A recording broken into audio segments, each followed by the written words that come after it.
पाकिस्तान में अनहोनी वाकयात का होना कोई नई बात नहीं।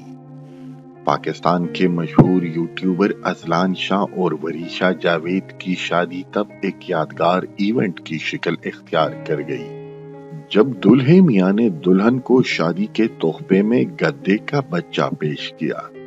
अजलान शाह और वरीशा जावेद के शादी के तमाम फंक्शन बहुत ही जबरदस्त रहे, लेकिन दावती वलीमा इस लिहाज से बहुत यादगार रहा क्योंकि वलीमे वाले दिन दुल्हा मियां ने अपने बेगम की फरमाइश पर उन्हें ढोंग की राजा पेश किया।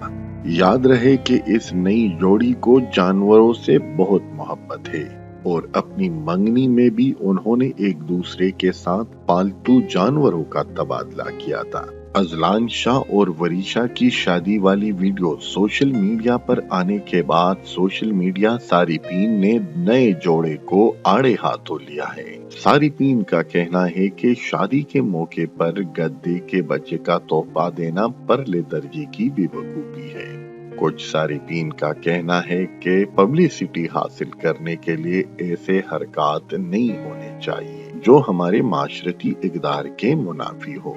अजलान शाह का कहना था कि गद्दा दुनिया का सबसे लविंग और मेहनती एनिमल है। शादी के तोहफे में गद्दे के बच्चे को देखकर वरीशा बहुत इमोशनल हुई और फौरन गद्दे के बच्चे को गले से लगाया।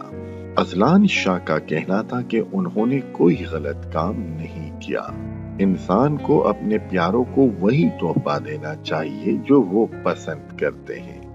जी तो वीवर, अजलान शाह के इस अमल के बारे में आप लोगों की क्या राय है? आप कमेंट करके हमें बताएं। वीडियो देखने के लिए आप सब दोस्तों का बहुत बहुत शुक्रिया।